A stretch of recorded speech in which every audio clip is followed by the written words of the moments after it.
कभी कभी इतिहास हमें खुद बुलाता है, कभी हम उसे ढूंढने निकलते हैं। भरतपुर के इस प्राचीन मंदिर में आज हमने भगवत गीता का पाठ किया। हर श्लोक मानो ज्ञान की रोशनी की तरह था, जैसे किसी पुराने रहस्य का पर्दा उठाने वाला हो। तो हमारी नजर सामने खड़े पहाड़ पर पड़ी। हम भरतपुर के उस पहाड़ की ओर बढ़ रहे थे जिसने सदियों से लोहागढ़ को अपनी छाप में रखा है। लेकिन इस यात्रा की शुरुआत हमने वहां से की, यहाँ से हर यात्रा की शुरुआत होती है, अर्थात मंदिर से। दिल में एक अजीब सी बेचैनी थी। क्या इस पहाड़ की ऊंचाइयों में कुछ छुपा है? क्या यहाँ इतिहास के अनकहे पन्ने छुपे हैं? जैसे ही हमने अपनी यात्रा की शुरुआत की, सामने केवल कठिन रास्ता था।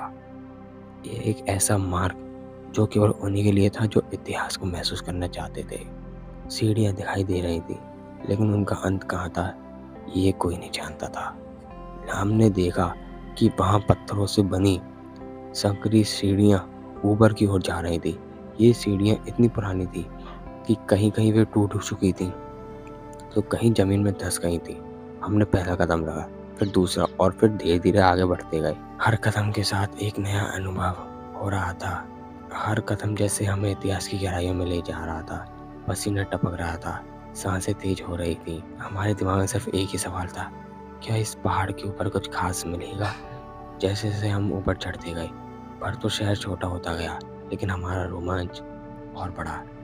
जैसे जैसे हम ऊपर चढ़ते गए, वैसे वैसे भरतपुर शहर की सुंदरता हमारे सामने खुलने लगी। नीचे फैले मकान, खेत, मंदिर सब एक अद्भुत नज़ारे की तरह लग रहे थे।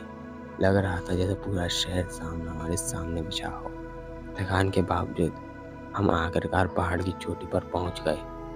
हवा बहुत तेज थी। ऐसा लग रहा था जैसे प्रकृति हमें इस ऐतिहासिक जगह पर पहुंचने की बधाई दे रही हो।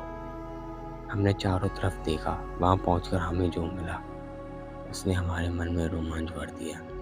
हम चट्टान पर बैठे और भरतपुर शहर का अद्भुत दृश्य देखने लगे। लेकिन कहानी यहीं खत्म नहीं होती। असली रहस्य तो अभी सामने आना था। तभी हमारी नजर वहां पड़ी जहां शायद किसी ने ध्यान नहीं दिया था। हनुमान जी की गदा और कुछ अन्य प्राचीन अवशेष। यह देखकर दिल में हजारों सवाल उठने लगे। क्या यह किसी राजा या योद्धा द्वारा यहाँ स्थापित की गई थी? यह कथा यहाँ कैसे आई? क्या यह स्वयं किसी पुराने कथा से जुड़ी हुई थी? यह रहस्य तो गहराता ही गया। लेकिन एक चीज निश्चित थी, हमारे सामने इतिहास का एक जीवन प्रमाण था। क्या यह हनुमान जी की कथा थी? क्या किसी संत ने इसे यहाँ छोड़ा था? सवाल बहुत थे, लेकिन जवाब कहीं नहीं। हमने उस स्थान को नमन किया। ऐसा लग रहा था जैसे समय वहीं ठहर गया हो और हम इतिहास के किसी पन्ने के बीच में खड़े हों।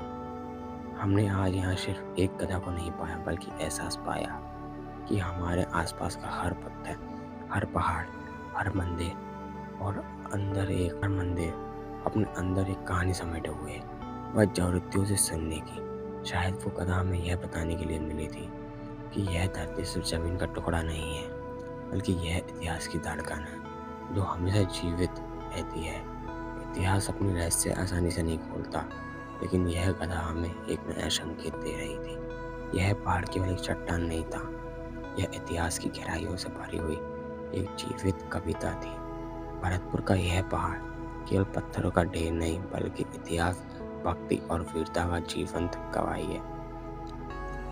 यहाँ की हर चट्टान, हर सीढ़ी और हर अवशेष अपने भीतर एक गहरी कहानी समेटे हुए हैं। हम नीचे उतरने लगे, लेकिन मन में एक नया दृष्टिकोण और आत्मा में एक अद्भुत शांति थी। शायद यह सिर्फ एक यात्रा ही नहीं थी। शायद यह सिर्फ हमारी एक यात्रा नहीं थी। यह एक एहसास था, इतिहास को अपने भीतर महसूस करने का।